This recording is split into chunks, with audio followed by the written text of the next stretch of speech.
And also in Myanmar, I think there are three things we have to really, world should help Myanmar with the national unity. I think that's a really important issue in Myanmar.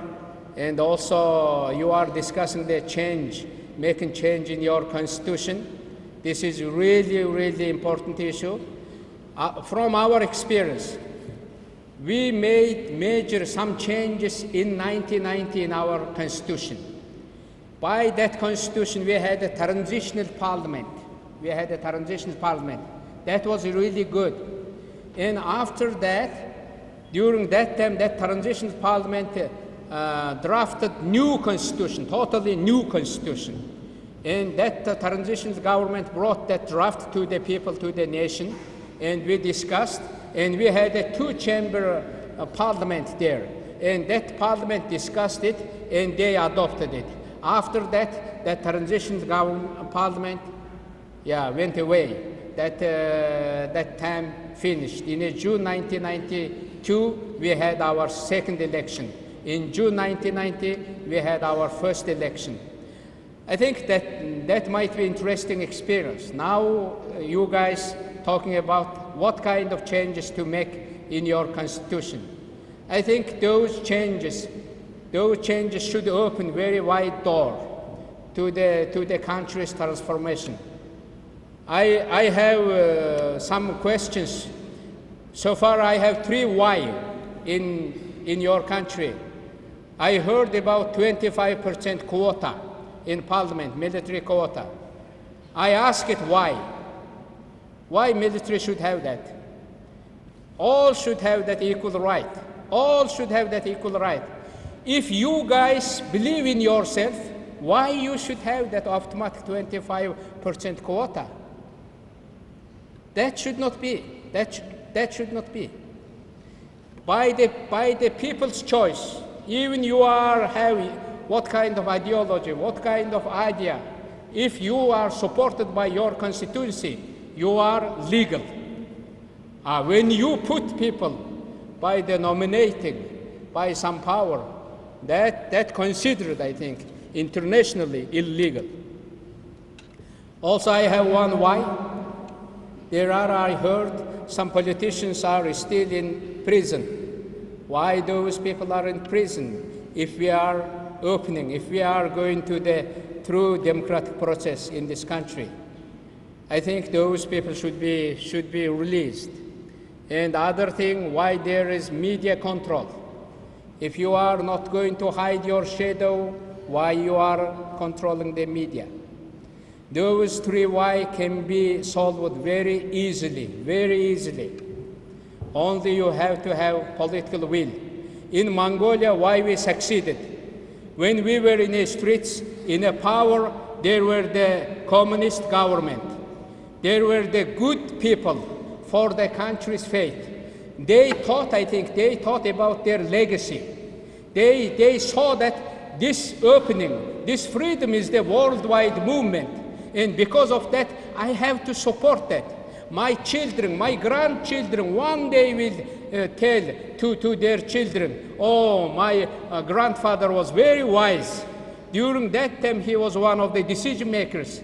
He actually gave that green light to my country. He actually initiated that consensus. I think you have to think about your legacy. No dictatorship, no president, no man ever last in a power. There is time. But will to live in a freedom, that's the lasting thing. I think God has planted in every heart desire to live free. I think that sense will rise again and again. I hope in the world there will be, every nation will be free, every man will be free, every individual will be free. I think we will see that time, maybe in coming future. That's my dream. You know, Mongolians actually exerted some nations to build big walls. Now Mongolians trying to help to tear down those political walls, those walls who separating each other, our people. And because of that, I'm really interested to help you to work together.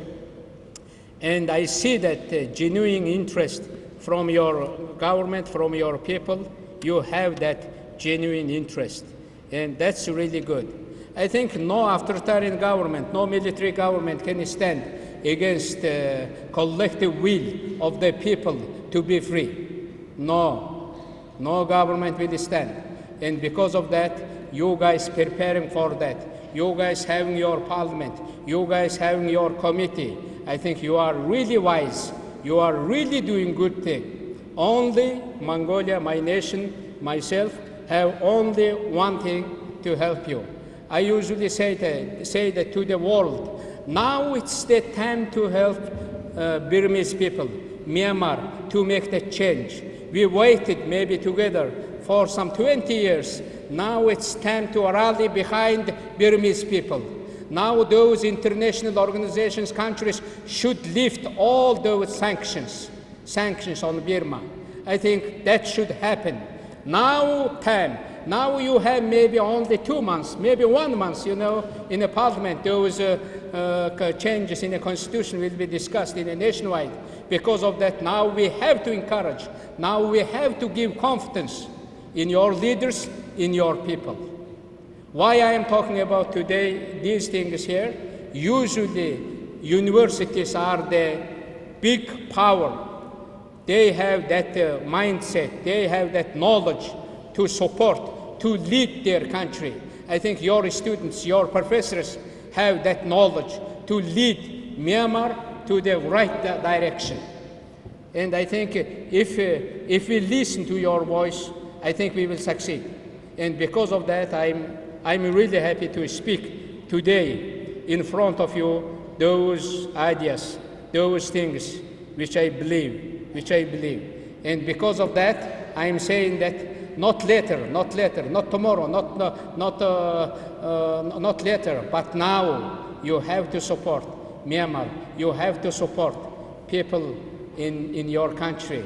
I think world will be very good if one country became really democratic, really free, really advanced, really prosperous country.